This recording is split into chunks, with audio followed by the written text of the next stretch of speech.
నందమూరి అనే ఒక గ్రామం వెళ్ళాం. వెళ్తే ఒక బంధువుల ఇంటికి వెళ్తే ఆ పాప ఊరికి ఏడ్చేస్తుంది. ఎందుకు ఏడుస్తున్నావు? ఏంటి స్కూల్‌కి వెళ్ళడానికి ఏడుస్తుందా ఏంటి అని అడిగాం మేము. అడిగితే స్కూల్ సెలవిచ్చారంట. స్కూల్ సెలవు పెట్టారని ఏడుస్తుంది ఆ పాప. మనం స్కూల్‌కి వెళ్ళమంటే ఏడ్చే వాళ్ళని చూస్తాం గానీ, స్కూల్ సెలవని చెప్పి ఏడ్చే వాళ్ళని మనం చూడం. కానీ ఈ స్కూల్ అలాంటిదనమాట. అంత చక్కటి ఆటపాటలు ఆహ్, ఎన్నో చాలా మంచి శ్లోకాలు. మన ఈ సరస్వతి శ్లోకం, ఈ ప్రార్థన ఏదైతే ఉందో అది చాలా అద్భుతంగా ఉంటుంది. కొంతమంది అది మొదలయ్యాక వచ్చారు. చాలా బాగా పాడతారు ఆ పిల్లలు. అది దాంట్లోనే ఈ మనకి ఈ స్కూల్ ఏం నేర్పిస్తారు మన పిల్లలు. నిజంగా మనం ఏదైతే కోరుకుంటామో అది ఇక్కడ నేర్పిస్తారు. మనం లక్షలు కట్టి ఫీజు కట్టే స్కూల్స్‌లోను, కాలేజీలోను ఎక్కడ కూడా ఇట్లాంటి సంస్కారం నేర్పించారు. అటువంటి గొప్ప సంస్థ ఈ భారతీయ విద్యా కేంద్రం. మనకి మన ఈ కళాశాల ఈ ఈ స్కూలు మన ప్రధాన ఉపాధ్యాయురాలు బాలగారు.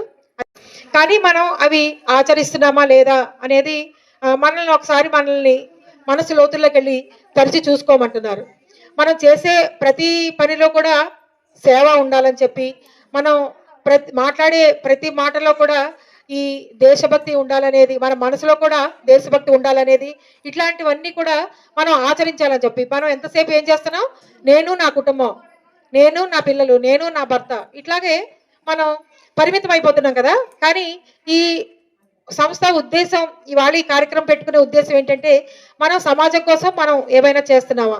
సమాజ కార్యంలో మనం పాలు పంచుకుంటున్నామా?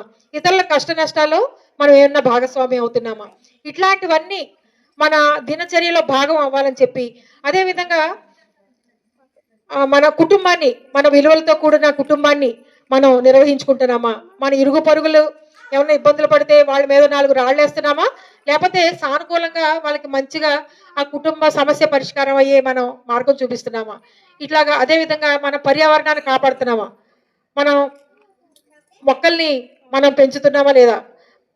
మనకి మొక్కల్లో ఎన్నైనా మనం పెంచొచ్చు. కానీ ఒక చెట్టు కొమ్మ నరకాలన్నా కూడా మన ఎంఆర్ఓ పర్మిషన్ తీసుకోవాలి.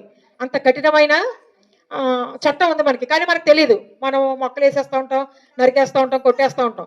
కానీ పర్యావరణం కోసం అంత కఠినమైన చట్టం ఉంది. అందుకని తప్పనిసరిగా మనందరం మొక్కలు పెంచుకోవాలి. మనకి ఆక్సిజన్ చాలా లక్షలతో కూడిన విలువైనటువంటి ఇది ఆక్సిజన్.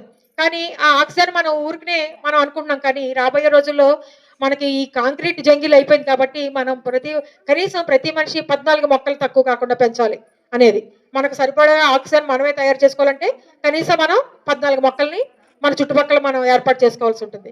ఇట్లాగా అదేవిధంగా మనం వాడే ప్రతి వస్తువుల్లోనూ స్వదేశీ వస్తువులు వాడాలనేది ఒకటి.